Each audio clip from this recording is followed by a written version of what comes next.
Hello and welcome again to my channel Sandeep Jain classes.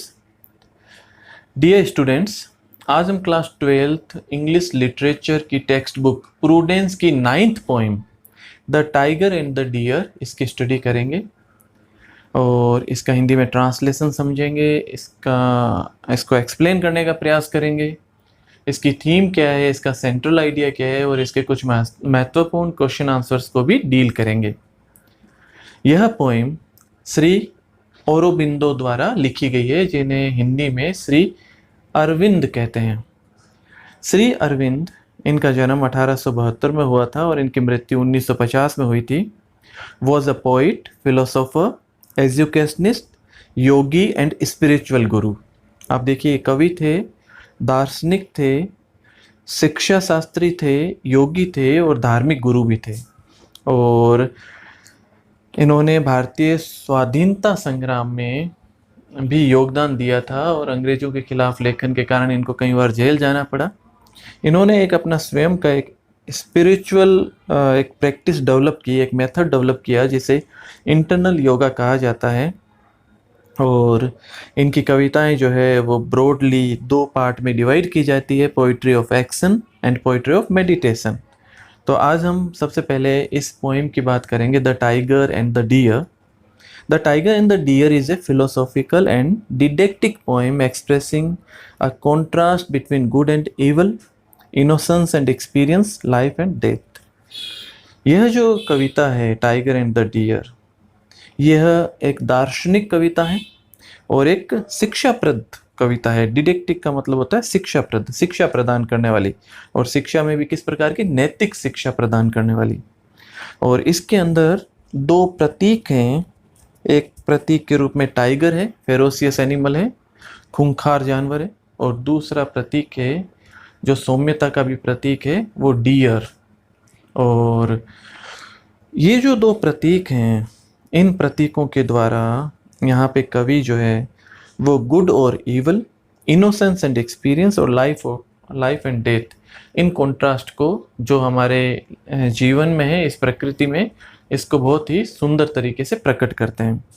यहाँ पे जो डियर है वो अच्छाई का प्रतीक है और जो टाइगर है वो बुराई का प्रतीक है।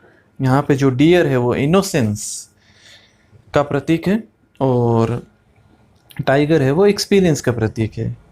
और इसी तरह से डियर जो है वो लाइफ का प्रतीक है और टाइगर डेथ का प्रतीक है।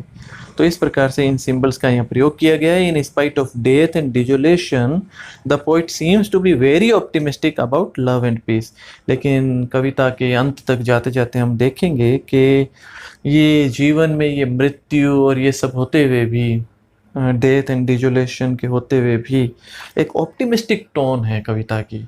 एक धनात्मक विचार को प्रकट किया गया है कि किस प्रकार से आखिर में लव और पीस जो है उनकी जीत होती है, और जो गुड है, जो इनोसेंस है और जो लाइफ है वो आखिरकार सरवाइव करती है और जो बुराई है वो समाप्त हो जाती है। तो आइए हम एक एक पंक्ति करके इस कविता का विस्तृत अध्ययन करते हैं। Brilliant crouching slouching what crept through the green heart of the forest, gleaming eyes and mighty chest and soft soundless pose of grandeur and murder, the wind slipped through the leaves as if afraid lest its voice and the noise of its steps perturb the pitiless splendor, hardly daring to breathe। पहली line से देखिए, brilliant crouching slouching what crept through the green heart of the forest.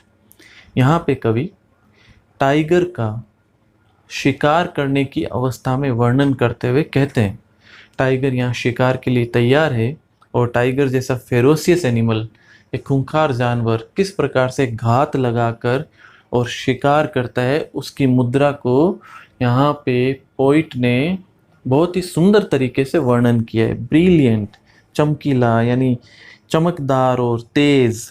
Crouching, crouching का मतलब होता है सिमट कर ऐसे झुक जाना आगे। जब कोई बड़ा शिकारी अपने शिकार के पास जाने का प्रयास करता है तो वो उसको कोशिश करता है कि छुप कर और बच बचा कर जितना उसके पास पहुंच सके, तो एकदम दबे पांव और झुक कर, उसके लिए वर्ड यूज किया क्राउचिंग, यानी सिमट कर, झुक कर। स्लाउचिंग, स्लाउचिंग का मतलब होता है बिल्कुल धीरे धीरे आगे बढ़ना, धीरे धीरे आगे बढ़ते हुए एकदम लेजीनेस का, ताकि सामने जो जिसका शिकार किया जा रहा है वो अलार्म न हो जाए और वो भाग न जाए, इसलिए स्लाउचिंग, बिल्कुल धीरे धीरे, लेजीनेस के सहित। तो यहाँ पे टाइगर जो है चमकीला, तेज तर्रार और सिमटा हुआ और धीरे धीरे आगे की तरफ बढ़ रहा है। What crept through the green heart of the forest, यहाँ कवि कहते हैं कि ये कौन सी चीज़ है, ये चमकीली और सिमटी हुई और धीरे धीरे आगे बढ़ती हुई, ये ऐसी कौन सी चीज़ है जो इस जंगल के हृदय में, यानी जंगल के बीचों बीच धीरे धीरे रेंग कर आगे बढ़ी। What crept through the green heart, यानी इस तरह से आगे की तरफ रेंग कर निकली, आगे की तरफ बढ़ी। Gleaming eyes and mighty chest and soft soundless pose of grandeur and murder, आगे इस टाइगर का वर्णन करते हुए कवि कहते हैं कि उसकी आंखें कैसी है, चमकदार आंखें, ग्लीमिंग आइज, आंखों में एक चमक है। माइटी चेस्ट, और उसका जो सीना है वो बहुत ही मजबूत है, mighty chest. And soft soundless pose, और उनके पोज जो हैं, पंजे जो हैं, ध्वनि रहित, बिना आवाज किए, गद्देदार, और धीरे धीरे आगे बढ़ रहे हैं। और पोज को कैसे बताया है, ऑफ ग्रेंजर एंड मर्डर, वो मतलब वैभवशाली तो हैं लेकिन मर्डर का प्रतीक है, मृत्यु का प्रतीक है।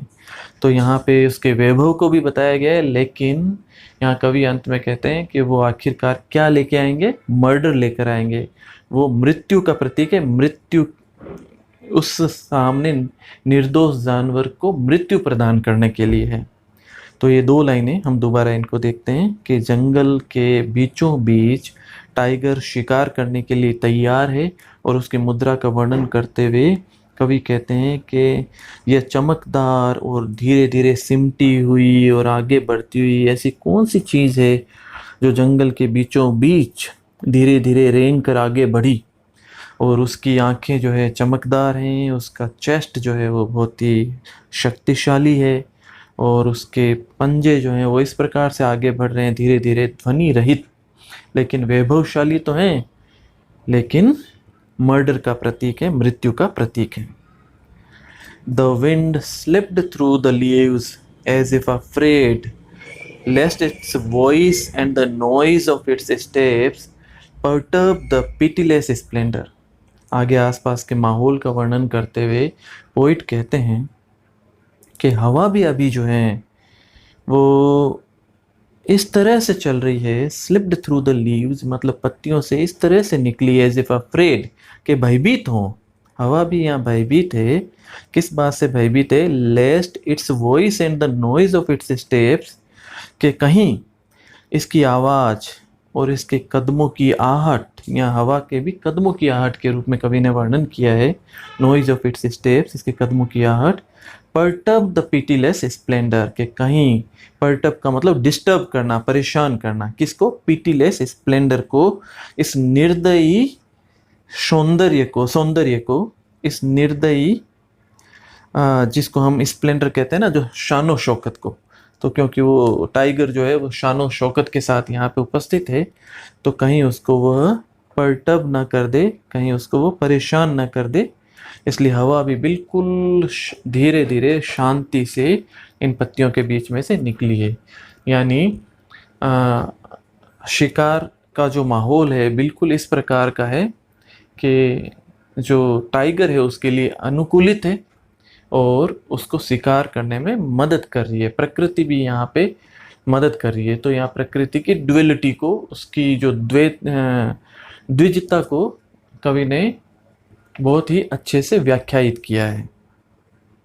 But the great beast crouched and crept and crept and crouched a last time, noiseless, fatal, till suddenly death leapt on the beautiful wild deer as it drank unsuspecting from the great pool in the forest coolness and shadow, and it fell and torn, died, remembering its mate, left soul in the deep woodland, destroyed the mild, harmless beauty by the strong, cruel beauty in nature.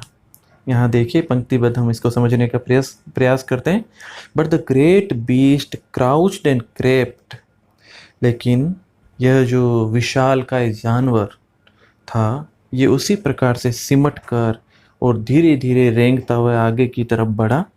And crept and crouched last time, और शिकार के पास पहुंचकर अंतिम बार वापस थोड़ा सिमटा, झुका और रेंगते हुए आगे बढ़ा. नॉइजलेस, बिना आवाज के, किसी भी तरह की आवाज किए बिना. फेटल, फेटल का मतलब घातक रूप से.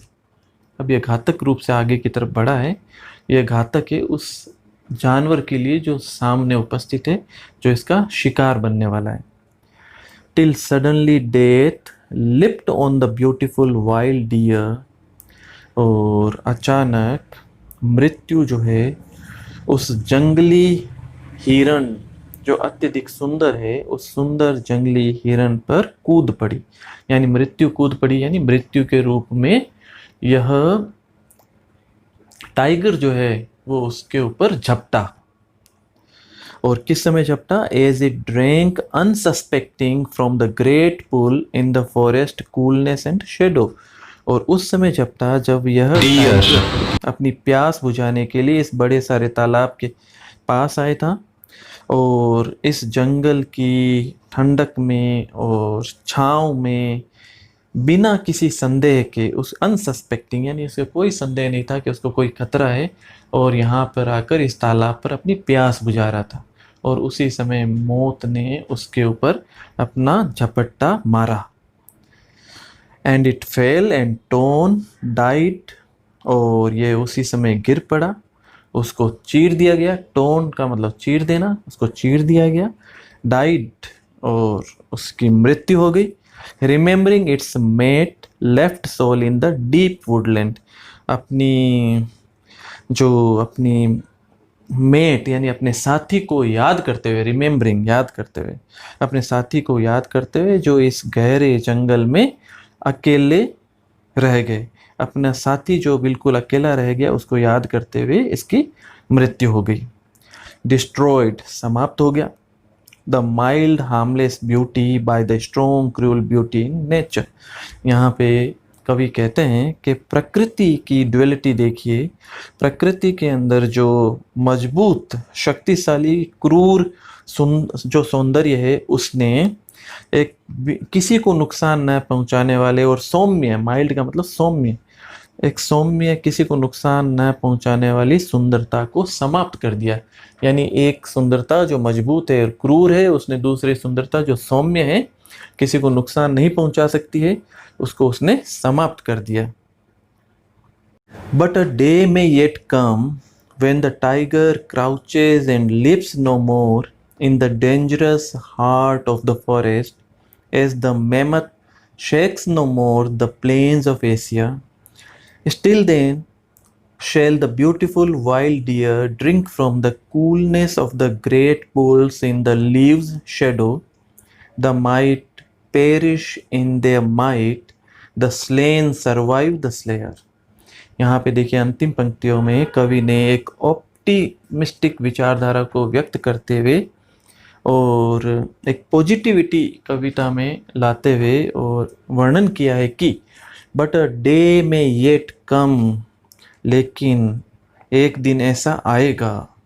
But a day may yet come, एक दिन ऐसा आएगा.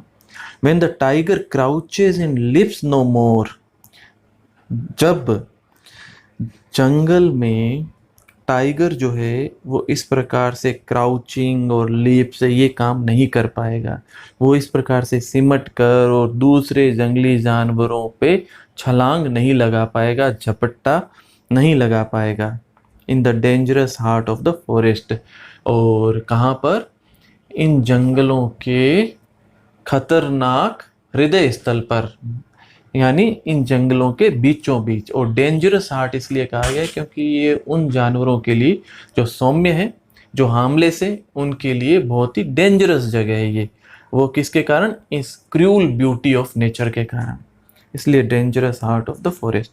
तो कवि कहते हैं कि एक समय ऐसा आएगा जब जंगल के हृदय स्थल में टाइगर जो है वो इस प्रकार से शिकार करने के लिए और सिमट कर आगे नहीं बढ़ पाएगा और झपट्टा नहीं मार पाएगा। क्यों नहीं कर पाएगा? As the mammoth shakes no more the plains of Asia. ये उदाहरण देते हुए, कंपेयर करते हुए कहते हैं कि उसी प्रकार से, जिस प्रकार से अब मेमथ जो है वो प्राचीन काल में विशालकाय हाथी हुआ करते थे, जो अब एक्सटिंक्ट हो गए हैं, उनका अस्तित्व नहीं रहा और वो बहुत खतरनाक प्राणी माने जाते थे। तो कवि उनसे तुलना करते हुए कहते हैं कि जिस प्रकार से एशिया के मैदानों में जो मेमथ हुआ करते थे, जो एशिया के मैदानों को कंपा दिया करते थे अपनी फेरोसिटी के कारण, अपने क्रूरता के कारण, जंगलीपन के कारण, लेकिन वो अब नहीं है, वो लुप्त हो गए हैं। तो ये टाइगर भी उसी प्रकार से लुप्त हो जाएंगे, कवि यहाँ पे ये कहना चाहते हैं। Still then shall the beautiful wild deer drink from the coolness of the great pools in the leaves shadow।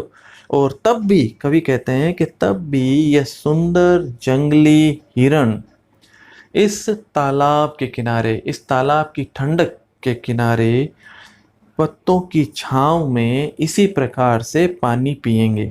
वो उसी प्रकार से इसकी ठंडक को ग्रहण करेंगे, पानी पिएंगे। यानी ये तब भी जीवित रहेंगे जब टाइगर समाप्त हो जाएंगे। और लास्ट दो लाइंस जो हैं वो बड़ी अद्भुत तरीके से कवि ने इसका वर्णन किया है। The might perish in their might, यानी जो शक्तिशाली हैं, माइटी हैं, जो वो समाप्त हो जाएंगे। पेरिश का मतलब होता है समाप्त हो जाना। इन देयर माइट, वो अपनी शक्ति से ही समाप्त हो जाएंगे। अपने ईगो, जो लोग इगोइस्टिक हैं, जो दम्भी लोग हैं, क्रूर लोग हैं, बुराइयां हैं, वो बुराइयां अपनी बुराइयों से ही समाप्त हो जाएगी, अपनी बुरी शक्तियों से स्वयं ही समाप्त हो जाएगी। तो शक्तिशाली अपनी शक्ति में ही समाप्त हो जाएंगे। The slain survive the slayer, और जो स्लेन है, स्लेन का मतलब जो मारे गए हैं, और स्लेयर का मतलब जो मार देता है, किलर है जो। तो जो जो किल्ड हो चुके हैं वो सरवाइव करेंगे, यानी जीवित रहेंगे। किसके बाद में भी? स्लेयर के बाद में भी। यानी जो मारने वाला है वो पहले ख़त्म हो जाएगा और जिसको मारा जा रहा है वो सरवाइव करेंगे। तो यहाँ पे जो हिरण हैं जिनको टाइगर्स के द्वारा मारा जा रहा है, वो टाइगर्स के एक्सटिंक्ट होने पर, इनके विलुप्त होने पर भी वो सरवाइव करेंगे। यानी बुराई जो है वो समाप्त हो जाएगी और अच्छाई उसके बाद में भी सरवाइव करेगी। तो यहाँ हमने देखा कि श्री औरोबिंदो की ये poem the tiger and the deer is one of the most beautiful poems of Shri Aurobindo. उनकी सबसे सुंदर कविताओं में से ये एक है।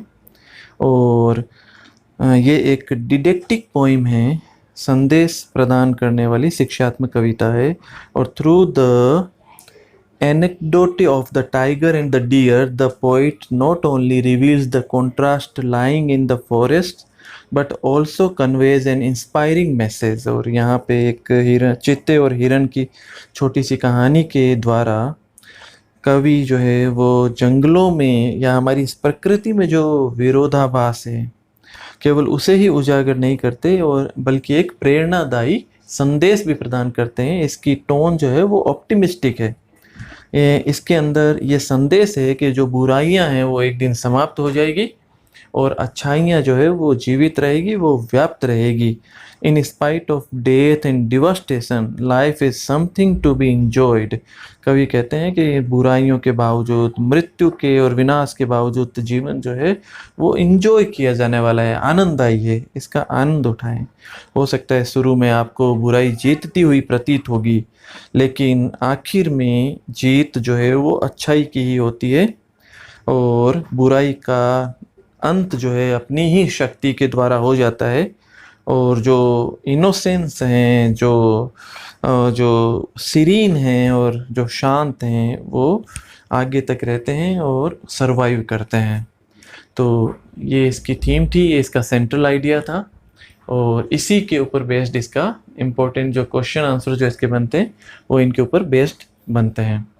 तो आशा है आपको ये कविता समझ में आ गई होगी और इससे पहले की कविताएं भी हमारे इस चैनल पर प्लेलिस्ट जो है क्लास 12th इंग्लिश लिटरेचर वहाँ पे उपलब्ध है, वहाँ जाकर आप इसकी स्टडी कर सकते हैं। आपको अगर हमारा ये चैनल अच्छा लगा तो आप इसे ज़रूर इसको आप सब्सक्राइब करें और वीडियो अच्छा लगा है तो इसे लाइक करें, शेयर करें और कोई इस संबंध में कोई आपका सुझाव है तो आप इनबॉक्स में ज़रूर लिखें। बहुत बहुत धन्यवाद।